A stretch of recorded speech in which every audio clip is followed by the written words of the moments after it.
Մայիսի 19-ին Մայրաթոր Սուրբ Էջմիածնում Գարեգին II ամենայն հայոց կաթողիկոսի նախագահությամբ տեղի ունեցավ Գերագույն հոգևոր խորհրդի ժողովը։ Քննարկվեցին եկեղեցական ներկայացուցչական ժողովի գումարմանը, երկրի առջև ծառացած արտաքին եւ ներքին մարտահրավերներին, հակաեկեղեցական արշավին, ապօրինաբար ազատազրկված եկեղեցականների եւ մյուս հայորդիների նկատմամբ ընթացող իրավական գործընթացներին, կիրակնօրյա դպրոցների դասագրքերի պատրաստման ուղենիշներին, Հայաստանի Հանրապետության զինված ուժերում եւ քրեակատարողական հիմնարկներում իշխանության նախաձեռնությամբ հոգևոր ծառայության դադարեցմանն առնչվող հարցեր։ Գերագույն հոգևոր խորհուրդն անդրադարձավ նաեւ Եվրոպայի խորհրդի խորհրդարանական վեհաժողովի նախընտրական պատվիրակության մայիսի 13-ին հրապարակած միջանկյալ հայտարարությանը, Հայաստանի Հանրապետության խորհրդարանական ընտրություններին ընդառաջ երկրում ստեղծված մտահոգիչ իրավիճակին եւ նախընտրական շրջանում արձանագրված դատապարտելի երևույթներին, որոնց առնչությամբ հանդես եկավ հայտարարությամբ։ Գերագույն հոգևոր խորհուրդը խորապես մտահոգված է Հայաստանի Հանրապետության առաջիկա խորհրդարանական ընտրությունների նախաշեմին քարոզարշավի ընթացքում քարոզչական անընդունելի միջոցների, այդ թվում բռնաճնշումների, ոչ իրավաչափ ուժի կիրառման առնչությամբ։ Տեղ գտնող թշնամանքի ու ատելության խոսույթը, անվայելուչ եւ անպարկեշտ բառապաշարը միմիայն պառակտում եւ առավել բևեռացնում են մեր հասարակությանը, ժողովրդի մեջ առաջ բերելով ընդվզում, հիասթափություն եւ նոր լարվածություն, նաեւ լրջագույն սպառնալիքներ ստեղծելով հայոց պետականության համար։ Անթույլատրելի եւ դատապարտելի ենք նկատում հանուն քաղաքական սեփական նկրտումների, եկեղեցու եւ եկեղեցականության թիրախավորման քայլերը, ինչպես եւ հայոց եկեղեցին քաղաքական գործընթացների մեջ արհեստականորեն ներքաշելու փորձերը։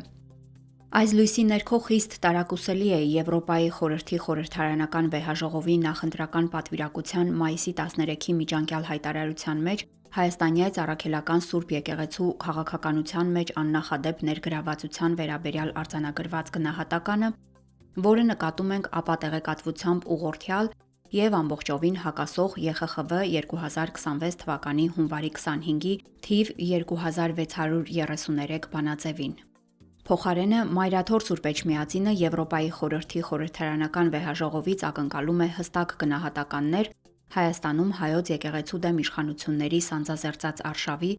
հակառակ երկրի օրենսդրական կարգավորումների եւ միջազգային իրավունքի, պետական լծակների բացահայտ գործադրմամբ շարունակաբար տրվող արգելքների եւ սահմանափակումների առնչությամբ, որոնք ուղղակի խոչընդոտներ են հարուցում եկեղեցու հոգեխնամ առաքելության մեջ։ Հասցեական արձագանքի են կարոտ անօրինական այնպիսի գործողությունները, ինչպիսիք են հարկադրանքի միջոցներով եւ սպառնալիքներով եկեղեցականների վրա ներազդելու, մի շարք հոգևորականների նկատմամբ ապօրինի քրեական վարույթներ նախաձեռնելու, եկեղեցական կանոնակարգից շեղված հոգևորականներին խրախուսելու, առանձին քահանաների հետ ապօրինի աշխատանքային պայմանագրեր կնքելու, իսկ կարգալույծներին պետական հովանավորմամբ հոգևոր ծառայության նշանակելու դատապարտելի դեպքերը, որոնք ուղղակիորեն ոտնահարում են ինչպես հայաստանյաց առաքելական Սուրբ Եկեղեցու, այնպես եւ մարդու հիմնարար ազատություններն ու իրավունքները։ Միջազգային պատկան կառույցների եւ իրավապաշտպան կազմակերպությունների արդարամիտ արձագանքի են սպասում նաեւ աշխարհասփյուռ հայոց եկեղեցու ինքնակառավարմանը միջամտելու իշխող քաղաքական ուժի հակաիրավական գործողությունները եւ հատկապես քաղաքացիական պայմանագիր կուսակցության նախընտրական ծրագրում եկեղեցու ազգընտիր հայրապետի գահընկեցության ճանապարհով եկեղեցու բարենորոգման մասին արձանագրված հավակնությունները։ Քայլ, որ եւս հակականոնական է եւ հակաօրինական։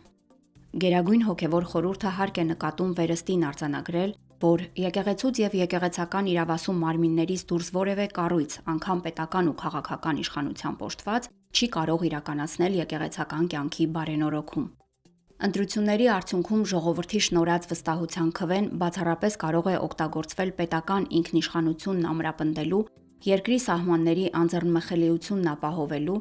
ազգային ինքնությունը զորացնելու եւ հանրային համերաշխությունը վերականգնելու համար։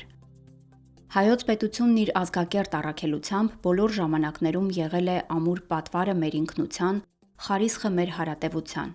Հայոց անկախ պետականությունը պետք է խոհեմությամբ, նվիրումով ու նախանձախնդրությամբ փայփայել եւ արկածախնդրություններով երբևէ վտանգի չենթարկել։ Թող երկնավոր Տերը մշտամնա իր օրհնության ներքո խաղաղության ու անվտանգության մեջ պահի երկիրը հայոց եւ իր լույս պատվիրաններով համայն հայ ժողովրդին առաջնորդի միմիայն աստվածահաճո, հայրենաշեն եւ ազգօգուտ շավիղներով,